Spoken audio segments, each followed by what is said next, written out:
President David Granger says it has always been his intention to professionalize the Foreign Service. The Ministry of Foreign Affairs on December 2nd announced that a decision was taken to terminate the services of a number of heads of missions, especially those who might have enjoyed an extended tenure of duty beyond the official limit. A statement from the ministry did not reveal the identities of the diplomats or state how many of them will be recalled. When questioned Wednesday at the sidelines of an event at the Ministry of the Presidency, President Granger explained that he's making way for career Foreign Service officers who are trained and educated to become diplomats.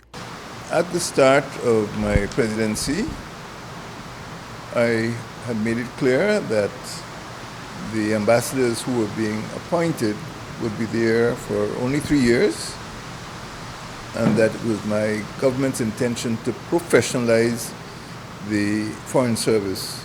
That is to say, to reduce or remove political appointees and to allow career officers who had been recruited to become diplomats and had been trained and educated as diplomats to become diplomats. And my intention has always been that the appointment of persons who did not come through the Foreign Service should be reduced. In rare occasions, it may be necessary, but my intention has always been to professionalize the Foreign Service. The president dismissed reports that the recall of the serving diplomats is a shakeup of the Foreign Service and noted that all ambassadors and high commissioners were aware of his intentions. There's no change, really. It's a smooth transition from having political appointees as head of Guyanese missions to having professional ambassadors and high commissioners. That is the transition that has been planned long in advance. I do not see that it will have any impact that is negative for this country, because it is typical in most countries to have professional foreign service officers, and this is exactly what we're doing.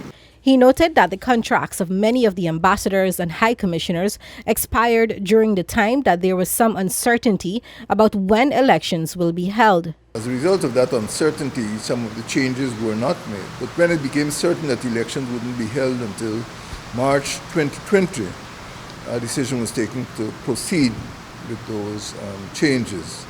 So it is not a shake-up, it is a planned change, and the ambassadors and high commissioners knew that the intention of the government has always been to professionalize the service, and that is being done.